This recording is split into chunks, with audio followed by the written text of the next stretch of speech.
আসসালামু আলাইকুম প্রিয় এসএসসি এবং এইচএসসি শিক্ষার্থী, তোমাদের কম্পিটিটিভ সেন্টেন্সে ধারাবাহিক পর্বে তোমাদের স্বাগতম। ধারাবাহিক পর্বে আমরা কিন্তু প্রত্যেক পর্বে নতুন করে যে সমস্ত টপিক থেকে প্রশ্ন আসে, কমপ্লিট সাজেশন বলতে পারো তোমরা এটা কম্পিটিটিভ সেন্টেন্সে। দেখো এই যে লিস্ট থেকে কিন্তু এটা বাংলা হচ্ছে অন্যথায় অথবা নচেত, এইটা বাক্যে কিভাবে কাজে লাগে সেটা বলছি। তো তোমার হচ্ছে এইটা থেকে কিন্তু প্রায় প্রত্যেক পরীক্ষায় প্রশ্ন আসে, সেটা 24 সালের বোর্ড থেকে এই প্রশ্নগুলো নেওয়া। তো আমি কিন্তু একটা একটা করে টপিকের উপর তোমাদেরকে আমি দেখিয়ে দিচ্ছি, তোমরা এইভাবে করে দেখো, এটা তোমাদের খুব উপকার দেবে। লিস্ট থাকলে তোমার হচ্ছে উচিত শব্দটা আসে, উচিত, এইটা একটু মনে রাখবো। উচিত এটা হচ্ছে কি, শুড, এটা হচ্ছে শুড। আর আমরা জানি শুড হচ্ছে মডেল অক্সিলারি, শুডের পরে কি বসে, ভার্বের বেস ফর্ম বসে, এটা একটু মনে রাখবো। The train will start at 10 AM, তাহলে এই ট্রেনটা মানে যাত্রা শুরু করবে বা ট্রেন শিডিউলটা আছে 10টার সময়, নাও ইট ইজ 9:55 AM, তাহলে এখন 9:55, তাহলে 10টার সময় ট্রেনটা ছাড়বে।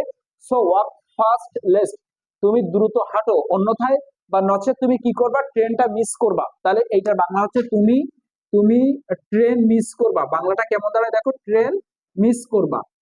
তাহলে এইটা যেহেতু করবা ভবিষ্যৎ, এইটা কিন্তু তোমার শুড ব্যবহার করতে হবে, মাইটও ব্যবহার করা যায়, তাহলে আমরা ঝামেলা যাবো না, শুড ব্যবহার করব। তাহলে you should miss the train, এই যে শুডের পরে এটা বি অন দ্য ট্রেন, তোমাকে যে ক্লু দেওয়া থাকবে সেই ক্লু অনুযায়ী তোমাকে লিখতে হবে। তাহলে দ্রুত হাঁটো, না হয় তুমি কি করবা, ট্রেনটা মিস করে যাবা। তারপর হচ্ছে বি পাংচুয়াল লিস্ট, মানে নিয়ম অনুবর্তিতা, মানে তুমি সময় সবকিছু তোমার রুটিন মেনে চলবা, না হলে তুমি কি করবা, তুমি পরীক্ষায় কি করবা, ফেল করবা। তাহলে you should fail in the exam, you should fail in the exam, একদম সহজ সহজ বাক্য, এরকম বাক্য লিখলে তুমি আহ পরীক্ষায় কিন্তু ফুল মার্কস পাবা। তারপর হচ্ছে স্টাডি সিনসিয়ারলি লিস্ট, তাহলে তুমি খুব মনোযোগ সহকারে পড়াশোনা করো, একই কথা এখানে লিখলে হয়ে যাচ্ছে। You should fail in the exam, যদি তুমি মনোযোগ সহকারে না পড়ো, অন্যথায় তুমি কি করবা, তুমি পরীক্ষা ফেল করে যাবা। এটা কিন্তু এটা সেম জিনিস এখানে লিখে দিলে হয়ে যাবে। এরপরে বলছে lock the door and keep the key in a safe place list, তুমি দরজাটাকে কি করো, মানে চাবি দিয়ে দাও, মানে তালা মেরে দাও এবং চাবিটা নিরাপদ স্থানে রাখো, অন্যথায় তুমি কি করবা, অন্যথায় তুমি চাবিটা হারাই ফেলবা। লেস্ট ইউ শুড শুড তোমাকে নিতেই হবে, লেস্ট থাকলে কি হয়, শুড নিতেই হবে। ইউ শুড, এই যে লুজ দ্য কি, তুমি এই কিটা হারাই ফেলবা, চাবিটা হারাই ফেলবা। অথবা you should lose your valuable valuable property, তোমার মূল্যবান সম্পদ তুমি হারাই ফেলবা। এখান থেকে এইটাও লিখতে পারো, অথবা এই পুরো বাক্যটা লিখতে পারো, অথবা এখান থেকে এটা, তুমি তোমার মূল্যবান সম্পদ, যদি তুমি ঘরে তালা চাবি না দাও তাহলে কি হবে, তোমার সম্পত্তি সবকিছু, মানে যে মূল্যবান জিনিস আছে এগুলো চুরি করে নিয়ে যাবে। অথবা ইউ শুড লস দা কি, এটা হচ্ছে মূল ভার্ব, এটা মনে রেখো, এই যে লস, হ্যাঁ, এটা হচ্ছে তাহলে এই যে কি, চাবি, এই যে এখান থেকে আমরা নিয়েছি, ক্লু নিতে হবে কিন্তু প্রশ্ন থেকে।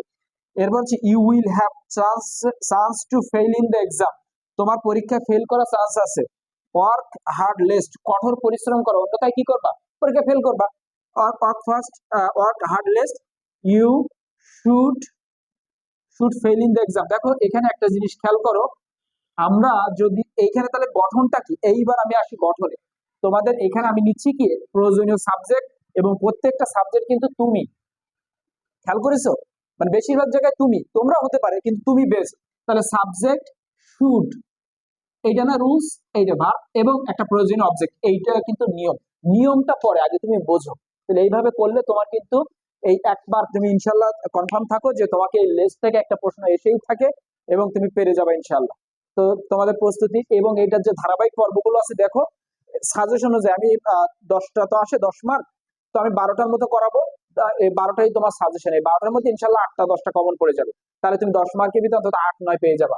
তো ধন্যবাদ, প্রস্তুতি ভালো হোক, এই শুভকামনা থাকলো।